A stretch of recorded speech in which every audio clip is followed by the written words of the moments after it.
Hello everyone, আজকে আমি যে টপিকটা নিয়ে কথা বলবো সেটা হচ্ছে ভার্টিব্রেটার যে ডিটেলস ক্লাসিফিকেশন আছে সেটা নিয়ে।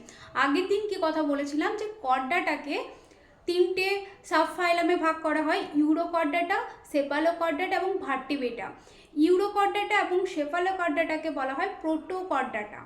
এরপর এগুলো কর্ডাটা সবাই হচ্ছে ক্লোজ সার্কুলেটরি সিস্টেম দেখা যায়, কিন্তু সাবফাইলাম ইউরোকর্ডাটার কি বলেছিলাম, ওপেন সার্কুলেটরি সিস্টেম দেখা যায়। এরপর আজকে দেখব যে ভার্টিব্রেটার যে ডিভিশন দুই ভাগে ভাগ করা হয়, একটা হচ্ছে অ্যাগনেথা আর একটা হচ্ছে গ্যানাথোস্টোমাটা। এরপর অ্যাগনেথার যে অ্যা ফর উইদাউট আর গ্যানাথা মানে হচ্ছে জ, অর্থাৎ এখানে দেখতে পাচ্ছি অ্যাগনেথার যে সাবফাইলাম সেখানে কি দেখা যায়, সেখানে প্রাণীদের মধ্যে কি উইদাউট জ, তাদের কিন্তু জ থাকে না, জ ছাড়া তাদের আমাদের যে চোয়াল থাকে সেই চোয়ালটা ওদের থাকে না। এর আন্ডারে একটাই ক্লাস হচ্ছে সাইক্লোস্টোমাটা। এরপর দেখো গ্যানাথোস্টোমাটা। গ্যানাথোস্টোমাটা হচ্ছে জ প্রেজেন্ট থাকবে, অর্থাৎ চোয়াল থাকবে। এই সাবফাইলামে যতগুলো আছে সবারই চোয়াল থাকবে। এরপর কথা হচ্ছে যে এর চোয়াল ছিল না, এর চোয়াল চলে এলো, তো কেন চোয়ালের দরকার হলো? দেখো, আগে আমরা ইভলিউশনে পড়েছি যে সময়ের সাথে সাথে সিম্পল অর্গানিজম টু কমপ্লেক্স অর্গানিজমে ইভলভ হয়। এরপর যত কমপ্লেক্স অর্গানিজম হবে ততই তাদের কি এনার্জি রিকোয়ারমেন্ট বাড়তে থাকবে।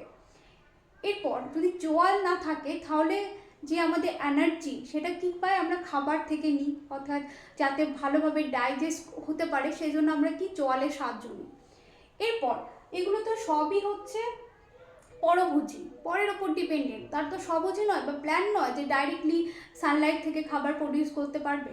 তাহলে কি হচ্ছে, তাদের শক্তির জন্য যেমন এনার্জি দরকার সেরকম বেশি বেশি খাবার খেতে হবে, আর ভালো ডাইজেশনের জন্য চোয়ালের দরকার। তাহলে কি হলো, যখন আরও কমপ্লেক্স অর্গানিজম তৈরি হতে শুরু করলো, ইভলভ হতে শুরু করলো, তখন কি হলো, জয়ের প্রেজেন্ট দেখতে পাওয়া গেল, অর্থাৎ চোয়ালের উপস্থিতি লক্ষ্য করা গেল।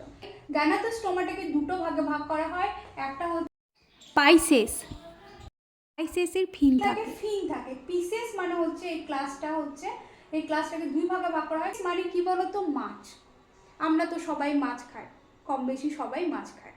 এরপর এইকে দুটো ক্লাসে কন্ডিকথিস আর একটা হচ্ছে অস্টিওথিস।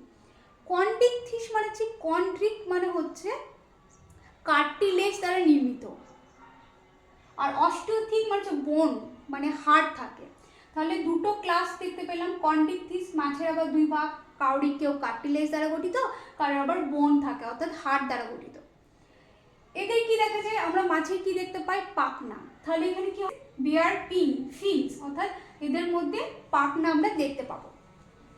টেট্রাপডের ক্ষেত্রে দেখো, টেট্রাপডে বলেছে যে টেট্রাপড, টেট্রা মানে আমরা জানি যে ফোর, পট মানে হচ্ছে পা বা পদ, ঠিক আছে। এবার টেট্রাপড মানে কি, যার চারটে পা আছে বা ফোর বিয়ারিং লিম, অর্থাৎ লিম কাকে বলবো, আমাদের যে দুটো হাত এটাকেও লিম বলবো, দুটো পা এটাকেও লিম বলবো। তাহলে কি বিয়ার দ্য লিম, অর্থাৎ যাদের লিম আছে।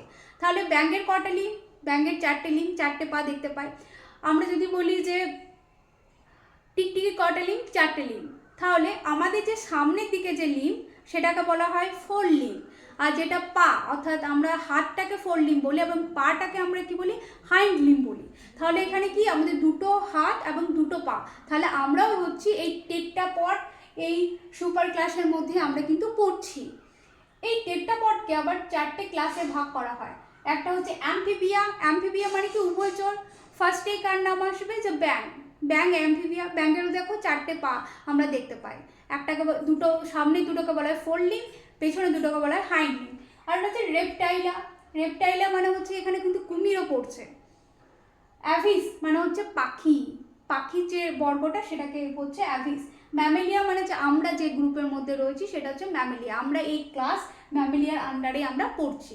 এরপর যেটা দেখবো যে আজকে অ্যাগনেথাস যেটা আছে সেটার ডিটেলস, যে ক্লাস সাইক্লোস্টোমাটার কি কি ফিচার আছে, বেসিক ক্যারেক্টার, আজকে আমরা সেটা দেখব। এরপর আমরা দেখবো কর্ডাটার আন্ডারে যে সুপার ক্লাস ছিল অ্যাগনেথার কি বেসিক ক্যারেক্টারিস্টিক দেখবো। এখানে অ্যাগনেথার যে ক্যারেক্টারিস্টিক দেওয়া আছে, এদের মধ্যে চোয়াল অনুপস্থিত, এদের মধ্যে জ আমরা দেখতে পাবো না, যুগ্ম উপাঙ্গ অনুপস্থিত, অর্থাৎ পাখনা অর্থাৎ আনপেয়ার ফিন আমরা এখানে দেখতে পাবো। এর আন্ডারে ক্লাস হচ্ছে একটাই আছে, সাইক্লোস্টোমাটা। সাইক্লো মানে কি হয়, সাইক্লো মানে হচ্ছে গোলাকার, অর্থাৎ স্টোমাটাতে গোল যে ছিদ্র, এখানে মুখটা দেখো গোলাকার, এটা একটা সাইক্লোস্টোমাটা আন্ডারে পড়ে একটা প্রাণী, সেটা হচ্ছে পেট্রামাইজন। আর এগুলো হচ্ছে সবাই কিন্তু মেরিন। ওকে, তো এই দেখো পেট্রামাইজন, পেট্রামাইজনে কিন্তু চোয়াল নেই, হা করে একটা মুখ দেখতে পাচ্ছি কিন্তু চোয়াল দেখতে পাচ্ছি না। এই গোলাকার এই ভিতরে যেগুলো ছোট ছোট ছোট দেখতে পাচ্ছি এগুলো হচ্ছে টিথ অর্থাৎ দাঁত। এরপর কি বলতো, এখানে চোয়াল আমরা দেখতে পাচ্ছি না। তাহলে একনাথার মাধ্যমে বলেছিলাম কি যে উইদাউট জকে একনাথা বলবো, এটা কিন্তু মাছের মতো দেখতে, কিন্তু এটা মাছ নয়। মাছ কি বললাম, মাছ ট্রুলি যেগুলো একদম প্রকৃত মাছ তারা কার আন্ডারে পড়বে, সুপার ক্লাস পাইসেসের আন্ডারে পড়বে। এরপর এখানে দেখো চোয়াল এবং আঁশ থাকে, এর শরীরে কোনো আঁশ কিন্তু নেই। মুখছিদ্র গোলাকার, আগে বললাম মুখছিদ্র গোলাকার, এবং এরা পরজীবী। এই যে দেখতে পাচ্ছ না, এটা কিন্তু পরজীবী। এরা কি করে, মানে কোনো বড় মাছের গায়ে যেমন চিপকে থাকে, যেমন আমরা দেখেছিলাম লিচ কি করে যে বাইরের রক্ত চুষে খেয়ে নেয়, সেরকম এরা কোনো মাছ বা কোনো বড় অর্গানিজমে চুষে থাকে, অর্থাৎ আটকে থাকে এবং সেখান থেকে তারা খাবার সংগ্রহ করে। তাহলে এরা একটো প্যারাসাইট, বহি পরজীবী। এদের কি দেখা যায়, 6 থেকে 15 জোড়া ফুলকা ছিদ্র থাকে, অর্থাৎ 6 থেকে 15 জোড়া আমরা গিল স্লিট এদের মধ্যে দেখতে পাবো। আরেকটা হচ্ছে দেহের কঙ্কাল হচ্ছে কার্টিলেজ দ্বারা নির্মিত, অর্থাৎ এদের দেহ হচ্ছে কার্টিলেজ অর্থাৎ তরুণাস্থি নির্মিত। আরেকটা কথা হচ্ছে এদের যে সার্কুলেটরি সিস্টেম সেটা হলো ক্লোজ সার্কুলেটরি সিস্টেম এদের মধ্যে দেখতে পাওয়া যায়। এটাই ছিল সাইক্লোস্টোমাটার বেসিক ক্যারেক্টার।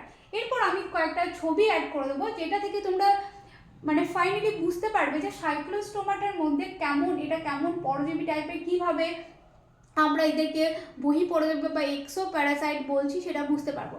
সাইক্লোস্টোমাটার আন্ডারে আরও একটা ফিশ বলবো না, এটাকে হাক ফিশ বলে, কিন্তু এটা ট্রুলি ফিশ নয়, তার নাম হচ্ছে হাক ফিশ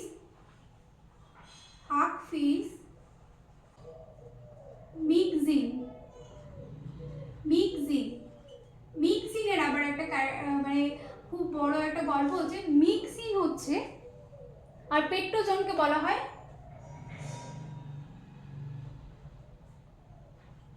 ল্যাম্প্রে। ওকে, পেট্রোজনকে বলা হয় ল্যাম্প্রে। এরপরে হাকফিশ কি করে, হাকফিশ হচ্ছে মেরিনে থাকে। আমি কি বললাম যে এই ক্লাসটা একনেথা পুরোটাই মেরিনে থাকে। হ্যাকফিশের একটা গল্প আছে, হ্যাকফিশ আমরা কি বললাম যে এরা মেরিনে থাকে, মেরিন অর্থাৎ সমুদ্রেই থাকে। এরপর হ্যাকফিশ যখন অ্যাডাল্ট হয়, যখন তাদেরকে ডিম পারবে, তখন কি করে, মেরিন থেকে তারা ফ্রেশ ওয়াটার বা রিভারের দিকে চলে যায়, ফ্রেশ ওয়াটার। এরপর এখানে মেরিনে কি জানি যে ওয়াটারে বেশি সল্টই আমরা দেখতে পাবো, সেজন্য হাই সল্ট থেকে লো কনসেন্ট্রেশন সল্টের দিকে যায়। এই যে মাইগ্রেশন মেরিন থেকে ফ্রেশ ওয়াটার, এটাকে বলে অ্যান্ড্রোমাস,